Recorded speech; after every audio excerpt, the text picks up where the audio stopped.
Hi Moe! Nice to see you again. Hello! Punta ka lagi dito ha. God bless you. Yes, happy monthsary sa inyo. Sana mag-enjoy kayo. Mag-celebrate.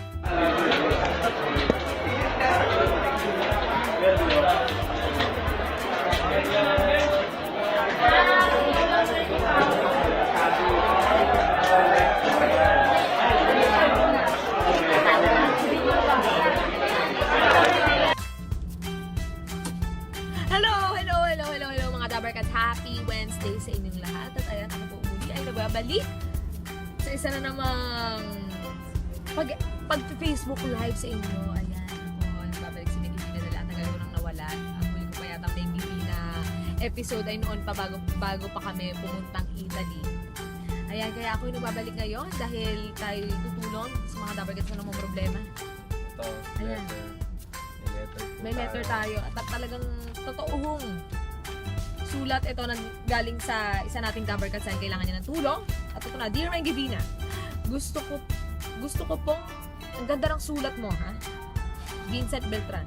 Gusto ko pong marinig ang payo nyo tungkol sa problema ko. Kasi anong problema mo? Kasi po nung college po ako, mahilig po ako sa computer games. Ay nako, na-addict po ako sa larong Dota kaso nagagalit ang girlfriend ko kasi mas pinagtutuunan ko daw ng pansin na paglalaro ng Dota kaysa sa kanya. Mahal na mahal ko ang girlfriend ko kaya iniwasan ko ang pagdodota. Kaso ngayon ay nagkaroon ng Pokemon Go. Ay naman na sinasabi, Pokemon Go. Pokemon Go para nagkaroon ng Pokemon Go parang mapapansin ko na nauulit na naman yung nangyari dati. Super fan ako ng Pokemon simula nung bata pa ako kaya hindi ko mapalagpas na hindi ito laruin. Paano ko kaya mapapaintindi na maayos yun sa girlfriend ko? Sana ay matulungan niyo ako, Meggy Vina. Salamat po. Una kong tanong sa iyo, ano bang gusto mo ipaintindi sa girlfriend mo? Na mas importante yung Pokemon Go kaysa sa kanya? Ha? Alam mo ako napipiko. Ano ba? Ano ba gusto mo ipaintindi sa kanya? Gusto mo ipaintindi sa kanya na mas importante yung paglalaro mo? Pagbibigay mo ng atensyon sa ibang bagay kaysa sa kanya? Lalo na't laro pa yan? Ano, Vico? Ano? Baka naman gusto lang niya na maintindihan ng girlfriend niya na kahit maglaro siya ng Pokemon Go, eh hindi yung time niya equal pa rin sa girlfriend niya. Ang tanong, Vico, equal nga ba? Yun ang tanong, equal nga ba? Kasi naman baka mamaya mas napagtutuunan mo ng atensyon yung paglalaro kaysa sa girlfriend mo. So parang mas napagtutuunan mo ng atensyon yung mga hindi importanteng bagay kaysa dun sa importanteng bagay. Alam mo, wala naman nagbabawal sa iyo maglaro. Wala namang utos ang ating presidente o batas na nagpapabawal na paglalaro sa mga kabataan o sa mga may jowa. Ang problema lang kasi dyan, kailangan mo balansehin. Yun lang yun. Actually, pwede ka naman maglaro. Kahit sino naman sa atin pwede maglaro. Hindi naman ang paglalaro naman ng Pokemon Go na doon ay hindi para sa mga single lamang. Ayun. So, kailangan mo nang balansehin yan. Okay? Kailangan balansehin mo yung oras mo sa jowa mo, yung paglalaro. Kasi yung paglalaro, pang ano lang naman yan, ipapalipas oras lang. Ganun lang siya dapat. Kasi once na maka-addikan mo yan, ay naku, pati yung utak mo mababago na. Kasi iba ang addiction eh. Hindi lang naman sa mga laro, pero sa lahat ng bagay, iba ang addiction. Kapag na-addict ka sa isang bagay, alam mo yun, parang ang hirap na i-break. So, kailangan, huwag mong paabutin na mangyari yun. Kailangan, maglaro ka lang or gawin mo lang isang bagay, pampalipas ng oras. Pero kasi, isipin mo pa rin na mas maraming importanteng bagay kaysa doon. At kailangan mo yung balance na yan. Parang pag-aaral lang. Ganon. Meron kasi, di ba, may mga sa internet niya, may mga lumalabas yung mga support girlfriend sa paglalaro. Baka ganun yung gusto niya mangyari. Ay kung ganon, hindi ba ganap ka ng ibang girlfriend?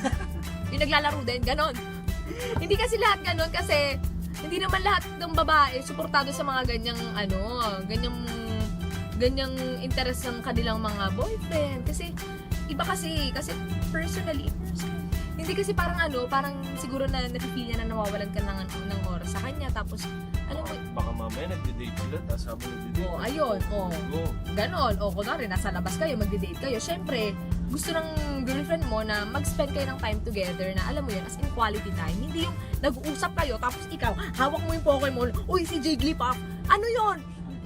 Hindi ganun dapat. Balansin mo, pag kasama mo yung girlfriend mo, yung attention mo sa kanya muna. Kapag hindi mo siya kasama, kapag wala kang magawa, doon ka maglaro. Ganun yun, babalansin mo lang. Huwag mong pagsabayin. Kasi naku, pag nagalit ang girlfriend mo, pag yan napuno sa'yo, ay naku, iiwan ka niyan. Pag naiwan ka niyan, hindi na uso ang Pokemon Go, wala ka nang kasama. Mag-isa ka na lang. Yan O, po, ayan. na pwede mong hulihin. Oo, ang girlfriend mo, hindi yan parang Pokemon na pwede mong hulihin kapag umalis. Tandaan mo yan ha. Ang girlfriend mo hindi nakikita kung saan. Okay? Wala yan sa talahib ng dyan sa tabi-tabi, wala yan sa bukid, wala yan sa taft, wala doon. Hindi mo din makukuha yung girlfriend mo. Kaya ikaw, ingatan mo yung girlfriend mo hanggat nandyan pa, huwag mo punuin. Ha? Ang paglalaro, ilugar mo! Nagalit. Hindi, charot lang. Ayun, balansin mo lang yan. Balansin mo. Pag kasama yung girlfriend mo, yung attention mo sa kanya muna, yung paglalaro, tsaka na lang. Okay, papaliwas oras. Yun lang. Ayan, Dabber Cats, mag-one for all na po. Kaya, bye-bye. Ayan, sa susunod ulit, Dabber Cats, may bibina padala kayo ng sulat sa akin dahil si may bibina ay sasagot sa inyong mga problema. Hi, Dabber Cats! Hello! Dabber Cats, Team Abroad For the win! Oras na naman para guluhin namin ang labugin. Ano mo sabihin? Dali na. Tuloy mo yan, tatago ko kaya. Oras na naman para guluhin ang ating mga Dabber Cats all over the world. And today, meron na po kami napili. Meron na tayong nakausap kanina at kakausapin natin siya ulit. Siya ay mula sa Macau. Uy! Macau nga ba? Yes. Si Maricel. How are you? Hi, Maricel! Sabi ni Maricel, hello po, Kumain ka naman ng pananghalian mo. Kasi kung gusto mo, i-share ko sa'yo yung pananghalian. Nandito si Riza, nandito si Patty, andyan si Carlo. Hi! Kamusta dyan? Matagal ka na dyan sa Macau?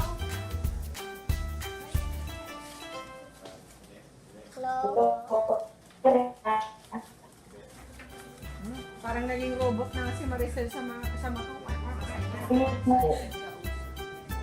Yun. Can you hear us? Wow. Narinig mo ba kami? Dito ka nga. Kasi ang layo ng ano mo. Puro ka. Tawagan ka namin ulit. Ako, narinig ko po kayo. Ayun! May delay Opo. lang. O Maricel, anong trabaho mo dyan? Wait a Okay while. po, medyo. Kaya mo na may chicken ka ba, Maricel? May balok ka ba ako sa ilong? Oh, Anong trabaho mo dyan, Maricel?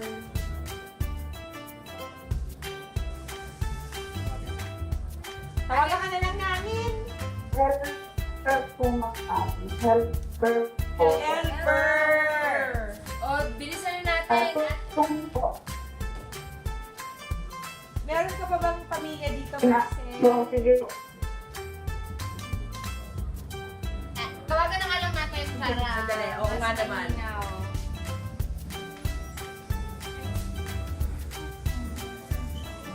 Yan. Tinigil ko rin yung Actually, pagkain ko. lapit Baka lang malas yun eh. eh. Ang lapit lang ng ano eh. Ng Macau. Ang isang, Ano, ba't rin kaya mo ba? isang sakay lang yung makausap. Hello, Ate Maricel.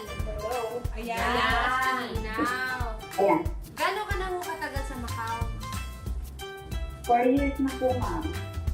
Kailan ka huli nung umuwi dito sa Pilipinas, Maricel?